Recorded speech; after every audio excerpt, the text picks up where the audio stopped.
This video is sponsored by BuyMote shopping app.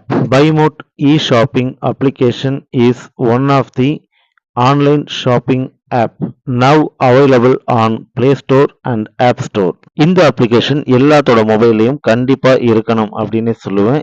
ஏன்னா இந்த online shopping ஆப்பை வந்துட்டு பார்த்தீங்கன்னா நிறைய ஆஃபர்ஸ் நிறைய விஷயங்கள் வந்துட்டு இதுக்குள்ள இருக்கு. கிச்சனுக்கு தேவையான அத்தனை வீட்டுக்கு தேவையான அத்தனை எலக்ட்ரானிக்ஸ் அண்டு காய்கறிகள் எல்லாமே வந்துட்டு இதில் இருக்குது. ஸோ நமக்கு தேவையான எல்லாமே கம்மி விலையில் நிறைய ஆஃபர்ஸோடு வருது.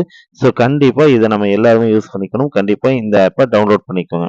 இந்த அப்ளிகேஷன் ஆப்போட லிங்க் வேணும்னா என்னோட டிஸ்கிரிப்ஷனில் கொடுத்துருக்கேன். கண்டிப்பாக அதை யூஸ் பண்ணிக்கோங்க. தேங்க்யூ. ஹாய் ஃப்ரெண்ட்ஸ், இன்றைக்கி வந்துட்டு ஆக்சுவலாக உண்மையாகவே வருத்தத்திற்குரிய ஒரு நாள் அப்படின்னே சொல்லுவேன். ஏன்னா அந்த மாதிரி ஒரு துயர சம்பவம் நடந்திருக்கு. ஸோ இதை வந்துட்டு பார்த்திங்கன்னா இனிமேல் நடக்கக்கூடாது அப்படிங்கிறது தான் இந்த வீடியோ. ஓகேங்களா? என்னோடய சேனலுக்கு பார்க்குறக்கு புதுசாக வந்திருக்கீங்கன்னா கண்டிப்பாக சப்ஸ்கிரைப் பண்ணிக்கோங்க. நிறைய விஷயங்கள் இந்த மாதிரி வந்துக்கிட்டே இருக்கும்.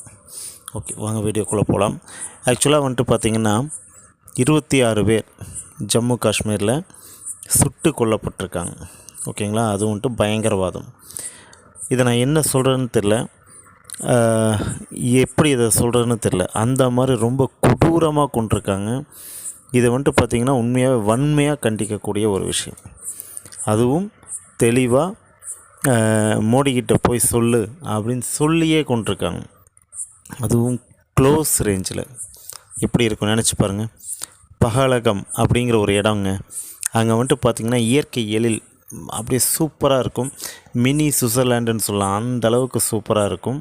ஸோ அங்கே வந்துட்டு நிறைய பேர் சுற்றி பார்க்குறக்கு போகிறது சகஜமான ஒரு விஷயம். அதுவும் வெளிநாட்டிலேருந்தெல்லாம் வருவாங்க. ஸோ அதில் இந்தியாவிலேருந்து நிறைய பேர் போவாங்க. அப்படி போனவங்களை எந்த ஒரு காரணமுமே இல்லாமல் ஒரு அப்பாவி மக்களை நிற்க வச்சு சுடுறது அப்படிங்கிறது எவ்வளோ பெரிய ஒரு கொடூரமான விஷயம் நினச்சி பாருங்கள்.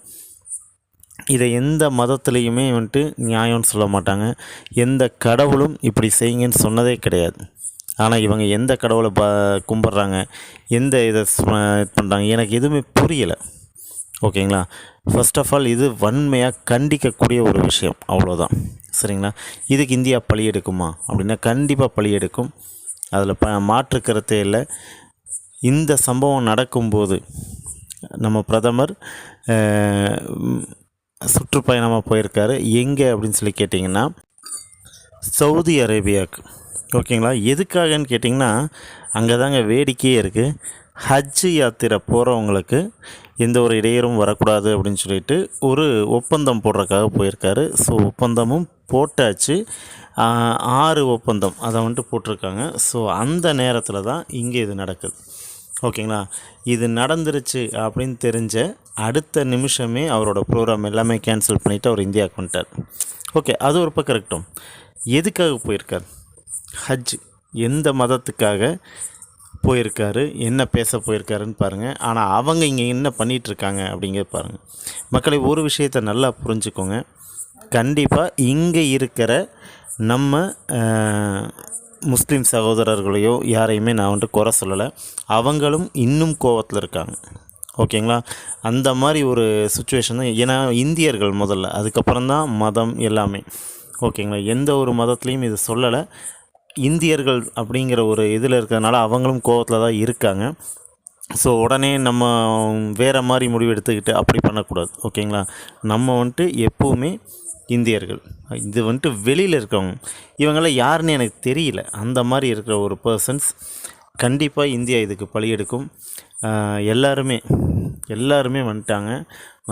மலர் வளையம் மாதிரி இதனால் வச்சு இது பண்ணுறாங்க. இப்போது அங்கே இருக்கிற ஒரு அரசு கல்லூரி, மருத்துவக் கல்லூரியில் தான் அவங்க உடல்கள் வைக்கப்பட்டிருக்கு.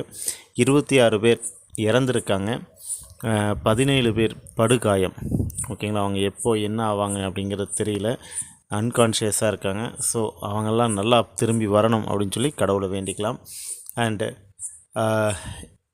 இது மறுபடியும் நடக்கக்கூடாது அப்படின்னு சொல்லி நான் கடவுளை வேண்டிக்கிறேன். ஓகேங்களா?